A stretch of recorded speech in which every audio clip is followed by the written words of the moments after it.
Mr. Speaker, I move to suspend the rules and pass the bill H.R. 910 as amended. The clerk will report the title of the bill. Union Calendar Number 10, H.R. 910.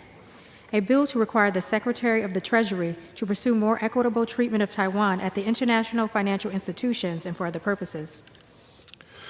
Pursuant to the rule, the gentlewoman from Missouri, Mrs. Wagner, and the gentleman from California, Mr. Sherman, each will control 20 minutes. The chair recognizes the gentlewoman from Missouri. Mr. Speaker, I ask unanimous consent that all members may have 5 legislative days to revise and extend their remarks and include extraneous material on this bill. Without objection. Mr. Speaker, I yield myself such time as I may consume. The gentlewoman is recognized.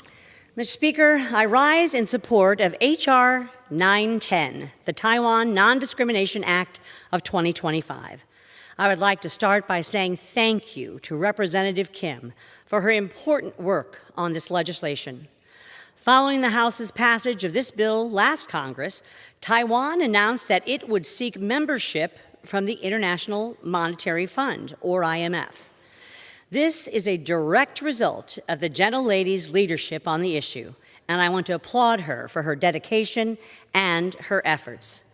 Taiwan boasts a resilient and innovation-driven economy, powered by its high-tech industries, robust financial institutions, and dynamic export sector. The island plays a significant role in global supply chains, particularly in the semiconductor and advanced manufacturing sectors. Yet, despite its economic strength and proven track record of responsible financial governance, Taiwan continues to be marginalized and held to a second-class standard by the IMF. Make no mistake, Mr. Speaker, Taiwan is eligible to join the IMF, and U.S. policy has long supported Taiwan's membership in international organizations whenever possible.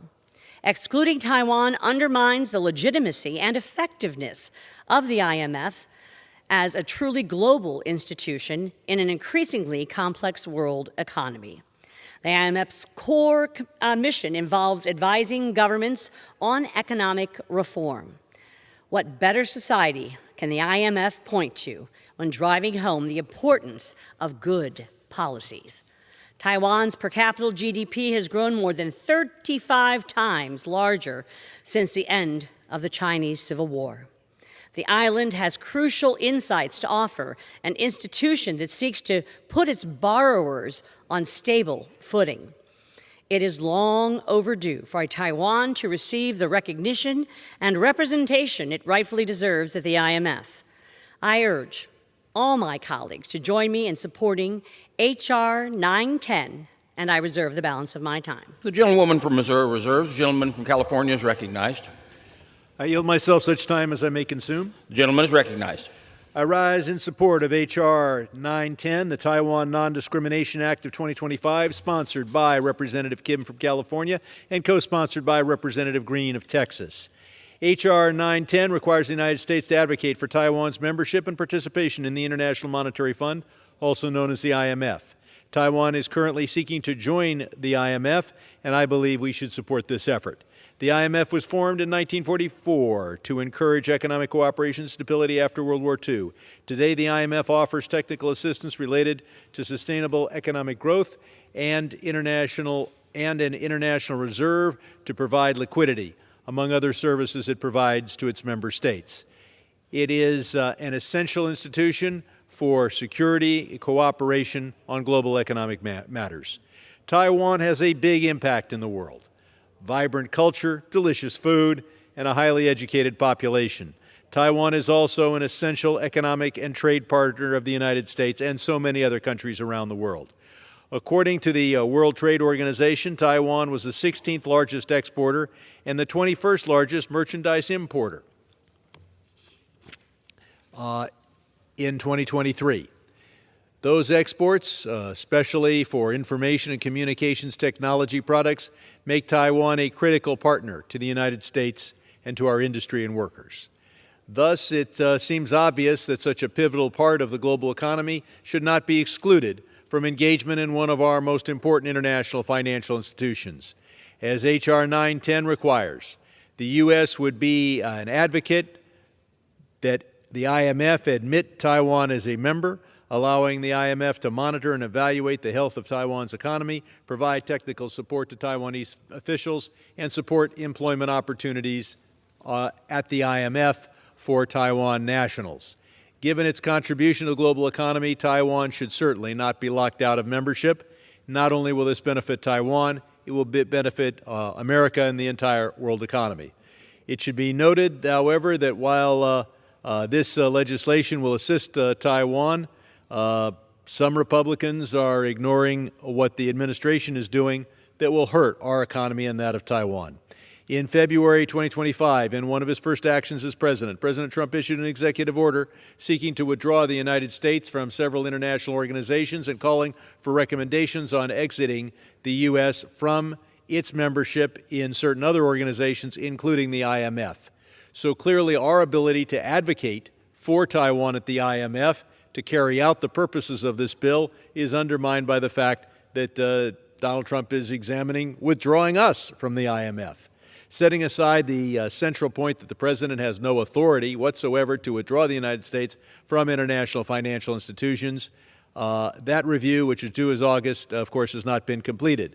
While the IMF funding was included in the recent budget proposal, comments by the administration and the Secretary of Treasury confirm that Trump has not decided whether to try to use what powers he has as president to withdraw us from the IMF.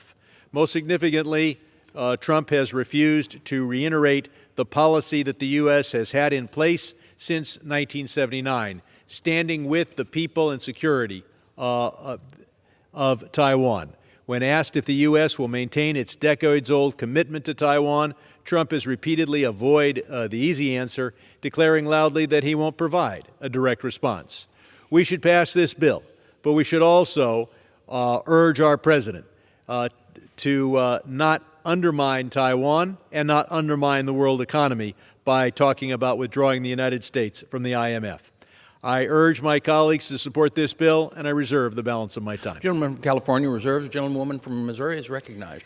Mr. Speaker, I'm pleased to yield as much time as she may consume to the gentlewoman from California, Ms. Kim. The gentlewoman from California is recognized for as much time as she may consume.